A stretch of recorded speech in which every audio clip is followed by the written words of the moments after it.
Hello বন্ধুরা, তোমরা সবাই কেমন আছো? আশা করি ভালো আছো। তবে আজকে সেটিং করলাম বাথরুমে রিফ্লেকটিভ গ্লাস দিয়ে গেট, যেটা বাইরে থেকে বন্ধ করলে খুলতে দাও। কোনো দিক থেকেই দেখা যাবে না, ভিতর থেকে বাইরের দিকে দেখা যাবে। আর বাইরে থেকে ভিতরের দিকে কোনো কিছু দেখা বন্ধ করে যাবে দাও। না।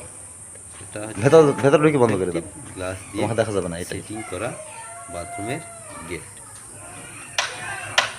খোলো, খুলে বেরিয়ে নিজের আসো। ছবিটা নিজের দেখা যাচ্ছে, আবার এটা খোলো। তোমরা বুঝতে পারছেন। ভিতরে যে ছেলেটা ঢুকেছিল ওটাকে দেখতে পেয়েছেন কি? আবারও দেখেন, এটাও বাইরের দিক থেকে ভিতরের দিকে কিছুই দেখা যাবে না, ভিতরে থেকে বাইরের দিকে পরিষ্কারভাবে খুলে বেরিয়ে আসো। একদম পরিষ্কার সব কিছু দেখা যাবে এবং বোঝা যাবে। তাই এইরকম দরজা যদি আপনাদের কারোর ইচ্ছা হয় লাগানো, তবে যোগাযোগ করবেন।